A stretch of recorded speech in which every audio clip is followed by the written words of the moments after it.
our Indiana Jones unit where we are learning all about archaeology, both archaeology in Indiana Jones and some of the science behind the movies, and also archaeology in real life and what we get to discover from it. I'm so happy you're joining me. My name is Dr. Erica. I can't wait to explore this wonderful world of science with you. And just a reminder, make sure you subscribe to our YouTube channel so you can get notifications all the time when we are live. And you can always support us at patreon.com/rosieresearch, which lets you get in the know about what we're doing every week, and it gets you into our virtual field trips, which are going to be amazing. Tomorrow we are taking a virtual field trip over to Jamestown, Virginia with Jamestown Rediscovered. And this is like one of the original settlements in the 1600s. And we're gonna get to learn through some of their videos all about how they're excavating things, the things they're finding, how they restore them, and even how it helps us imagine history. So I'm really excited for that trip.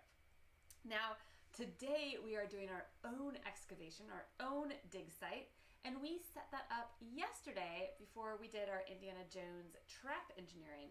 If you haven't made your dig site, this is what mine looks like right now, you can check out our previous video that is our Indiana Jones engineering a trap video, and in the beginning of that we talk about how to make this. And basically what you would do is you're going to mix 1 part of plaster of Paris with 1 part of dirt, with 1 part of sand, and 1 part of water. So if you use like a cup, you'd have a cup of plaster, a cup of dirt, a cup of sand, and a cup of water, and you mix it all together and you add a sprinkling of items that you want to see. You would put it inside of some sort of little box or bin or something that you don't really care too much about. I used an old salt box that we had, and then it'll dry in about 15-30 minutes, but we let ours dry overnight so it's nice and hard. Still, I can feel a little bit of wetness in there, but it's not a big deal. So that is the first thing you're going to need to do. If you haven't done that, click pause on our video, and then you can either get really good instructions back at the previous video, or you can just mix those parts together, plop them in the thing, and then when you're ready, you can hit go again. Because even though we're live, everything gets archived, so you can do it on your own time. That's really important. The other things that we need for today, I have some safety glasses, because we are going to be trying to get into this, so I kind of felt like I should be extra safe with my safety glasses. If you have a pair, you can go grab those right now. I have my printout from the Indiana Jones. It's a couple of pages, so this one is just the instructions on how to make it. We're already done with that part. And here we're going to map out what we find, so I'll be drawing that as we go today with it. And so I have a pen to draw my map stuff. And then for digging, I've got like a paintbrush. This is just an old, literally a paintbrush. I have a little hammer and I have a flathead screwdriver that I can act as my chisel to kind of get in here. And then the other things I have are some string, so I can map this out. And then I need tape for the string and scissors for that string. And that is all that we need for our stuff today. All right, so let's get started. You are going to first take your dig site. Mine is pretty small, so I am not going to make a ton of really tiny grid squares. I'm just going to make my grid into 4 squares. Now, archaeologists do this to help them locate where they find items. Because if I have an item that's like maybe right here, it's going to be easier to put it in place in smaller squares. So if I split this up into smaller squares, I can know more precisely where this item might be versus just hopefully drawing it in the right spot. And so what we do for that is we actually often just use string. So what I'm going to do is I'm going to take a piece of string and I will tape it on the sides of my box, and I'm going to split my box in half horizontally and vertically. So I'm just going to take this guy, and if you wanted to be more precise, you would just add more boxes to your string. So I'm going to move this over just a little bit. It doesn't have to be perfect symmetrically. It's just going to help us on our project. So I'm going to take this string in. So I have one string that's cutting it down in half. I'm going to put another string across it, just like I did. I'm going to tape it to the sides so that I can have sort of 4 squares, and that will help me as I'm excavating my items sort of realize where everything is at. All right, you might choose to do more than 4 squares.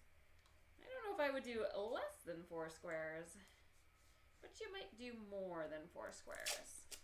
All right, archaeologists often make their squares very little, but we're sort of dealing with a little space to begin with. We're not dealing with a huge area. So this is my little guy split up. And now that I know how I'm doing it, I am going to take my marker and I'm going to draw these lines in the same way on my notepad. All right, notes are really important when we are archaeologists. So I am going to split it in the middle, up and down. And then I'm going to split it in the middle, side to side. So this is kind of what this is going to look like. And as I find things, I can catalog them down here, and I can draw in my square where I find these items. All right, so now for the fun part. The first thing we're gonna do is we are just gonna start with our paintbrush. All right, we don't wanna go in blazing hot and just chipping everything away as fast as we can. We wanna kind of get an idea where some items are, so that we can go around them to pop them out without hurting them. So I'm just gonna take my paintbrush and I'm going to just basically paint the whole thing. I'm just gonna get anything I can out of there. Any like little loose items that wanna come out, they'll come out. And that can help me sort of maybe see where some things are. And you can see some chunks are coming off, which is great. And now I can start to choose, ooh, where do I wanna go? And I am seeing like a bead right here. So I'm a little curious if I can actually just get that out. Nope, it doesn't want to come out. I don't want to yank too hard. I wouldn't want to break a bead, but what I could do is I could just give myself some taps right here, and there comes that bead. Just like that. All right, ooh, I have a cool bead. It came right here, so I'm going to log it on my paper so that I know where it came from. So this is in the bottom right hand side, and it's sort of a little bit almost to the middle, but a little bit to the top. So I'm going to draw my bead right there, and I'm going to put a little number 1, and then I can tell myself down here that number 1 was a bead. If you wanted to be more specific, you could write something like maybe it was a clear bead. Mine is clear. Or you could write other identifying factors of it. And if I was an archaeologist, I would actually put this in a little Ziploc baggie that had a 1, but that would give us a lot of Ziploc baggies for today. All right, so now I'm gonna go back to it, and I'm gonna brush around where I was at just now. I'm kind of looking, I think I might do this. I'm curious what this is. I wonder what somebody might have used it for. So I'm gonna take my little chisel. I'm not going right on it. Notice that? I don't wanna break it or hurt it or scratch it. I'm gonna go around it and see if I can't get under it somehow. So I'm gonna take my little pretend chisel here, and I can go in different places. Just like that. And you wanna be really careful. Obviously, you gotta look at where you're going and where you're hitting. You could smack your thumb, and that probably would not feel very good. And as you go, you can pause, and you can see, ooh, did I get anything that can brush out? It's coming out a little bit. And this is what we are gonna do this whole day. We're just going to go in and around different pieces. Oh, there we go. Look at that. It started to move. And now it's coming out. So once it comes out, what you can also do is you can try to clean it up a little bit. You could even use your fingers maybe and see if you can't get some of the chunks off so that it gets cleaned up. Now this is going to be really hard to clean up because this looks like a bead too. There's a hole in the middle. And I don't have the tools I need to clean that up. But what I can do still is I can write down what I found and where I found it. So I found this big wooden bead over here, right like that. And I could write a 2 by it. And then at 2 I would write a wooden bead. I'm finding a lot of beads in here. I'm kind of wondering if this culture used beads as a way to trade for things. Maybe beads were really prized, and instead of beads being something you might make a necklace or earrings out of, maybe beads were sort of their form of money. And that's entirely possible. All right, so I have a wooden bead there. And so now I can take this and I can put it over to the side. We always want to keep everything we find. Even if it looks like just a small piece of broken item and we don't know what it's from, we still want to catalog it. In fact, at Jamestown, they have over 2 million pieces that they've cataloged. 2 million pieces! Can you believe that? That is so much stuff they found. 2 million little Ziploc bags, or 2 million times they had to write little letters and numbers and take notes of it. But because of that, we have this great idea of the fort. We've uncovered a fort there. We've uncovered wells. We've uncovered churches and cemeteries, and we know so much more about these beginning settlers that came across because of what we've been digging up. All right, so I can go back to it, and we'll do a couple more. I know over here, this looks really interesting, and this one is sort of a challenge for myself, because if you watched yesterday, we broke a shell into a few different pieces to sort of break it up, and as a way that we could excavate it and try to put it back together. But shells are really breakable. So unlike the wooden bead or the plastic bead that it probably wasn't gonna break, these ones can break. So this is a challenge one for me. I'm in this with you guys. I'm a beginner too. I am learning too. So I'm gonna go around. Now I'm noticing I don't think I wanna come in this way because my shell goes sort of that way, right? You see the top of the shell? So I'm gonna kind of tap this direction along the shell a little bit above it. And I'm going to see if I can't break some of this shell loose without breaking the actual piece of the shell. All right, so I see that. I'm gonna just brush it away. Nope, I didn't get much. I do see a crack here though.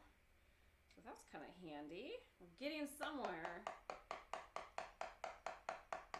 There we go. Ooh, look at that. This whole chunk can come out. That is pretty great. Now I see some beads and stuff in this chunk, so I'm gonna save that piece for later. But ooh, I'm seeing this shell coming out. And you can imagine how long it takes for these items to truly get excavated. I'm gonna come right straight down, I think. I don't wanna go under the shell and break the shell. So I'm gonna just make a line. I'm gonna go in a little bit and then make a line coming up. Like that, I'll go down some. Maybe I'll come over here on this spot. Patience is the name of the game in archaeology. You don't want to break an amazing piece of pottery.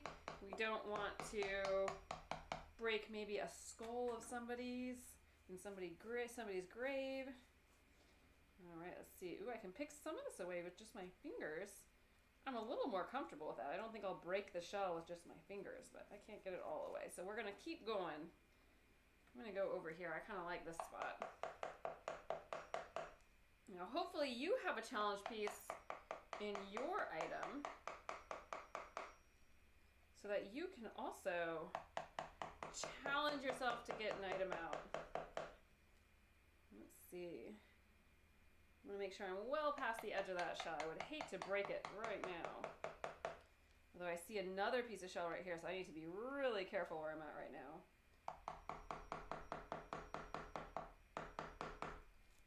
All right. Getting lots of little pieces off. I'm gonna brush it again. I think I need to keep going. Gotta be a little more aggressive. I think I'm a little nervous. I'm gonna go sort of under towards the shell. Try to dig some of it out from underneath that shell piece. There we go. Yes. Oh, it's so close. See if I can wiggle it out. Yes. Oh, yeah, I think it's gonna come out. There we go. So now I have this shell piece. I'm really excited about this. I have a few more shell pieces in here. So again, I do want to make sure I take really good notes. It's really important as archaeologists that we take good notes. So this came out right here. And I'm going to draw that in Looks sort of like this. So this will be number 3 for me, and this will be a piece of a shell. Piece of shell. Oops, and we've been forgetting to put our grid location. So this would be like, usually when you have a grid, you'd have A and B and a 1 and a 2. So this piece of the shell would be in B1. This little tiny bead that we found first would be in A2. And then this wooden bead was in A1. This is helpful because we could use this to reconstruct it and sort of split things apart. All right, so now I have my little piece of shell, and I can put that off to the side, and I can keep going through this whole thing. Again, the big things are, you want to pause and brush as much as you can. It's going to be a great messy activity. If you happen to have like a ceramic mug that you could, break up and put in here, that'll be a lot of fun because you can really try to bring it out and see if you can get the pieces together. In fact, before we head out, maybe I'll try to get one more piece. I don't know. Maybe I'll try to get one more piece and we can see if those 2 pieces of shell fit together, which will be fun. So I'm going to go down here and see if I can't get some of the second piece of shell free. And that will help me understand. Maybe this was a culture that used shells as plates. And maybe I could learn that as I'm digging this up. There's all sorts of things that this will tell us. And I'm so excited about our field trip that is happening tomorrow. Some of the things they found in this well in Jamestown is amazing. I mean, it's really shocking. And how they remake things nowadays so that we can understand it better is also really cool. Just sort of going along the surface here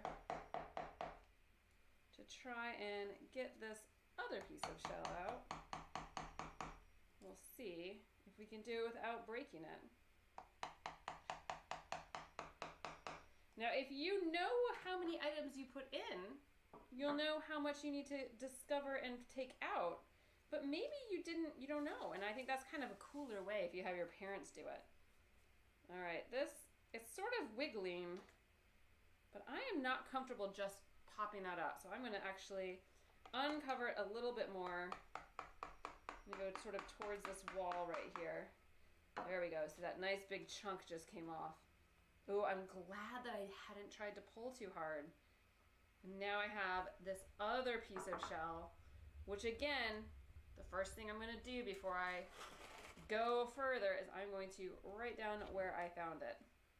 So that piece of shell is maybe right around here, kind of like this. And that would be number 4. And 4 would also be a piece of shell. A tricky way I can do this without writing it is I can just do my little quotation marks. But this one is in B2. See the 2? I've got B and 2 is where it meets up.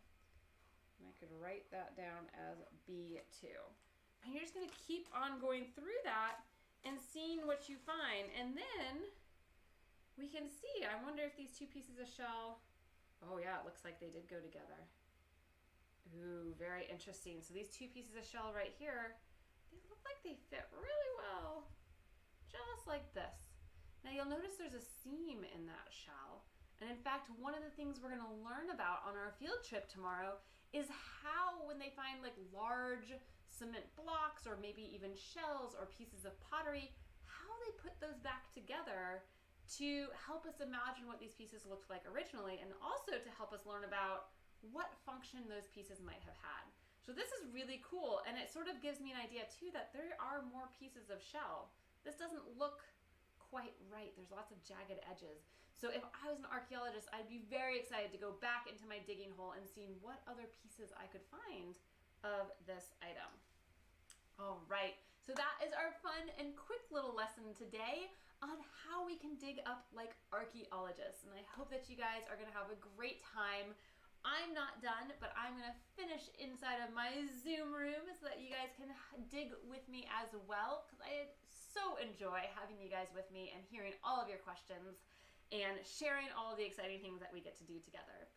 So one last quick reminder, we are going to Jamestown tomorrow. Make sure you join us. We'll be only in our Zoom room, so if you want access to our Zoom room, check us out at patreon.com/rosieresearch. Your support helps our science to continue to grow and be amazing, and it also gives you a voice. So if you are really curious about geography or geological science or chemistry, you can write that in and we can do a whole unit on that. And we're working really hard to get lots of scientists to come together into our Zoom room during our field trips so you can ask them all of your questions as well.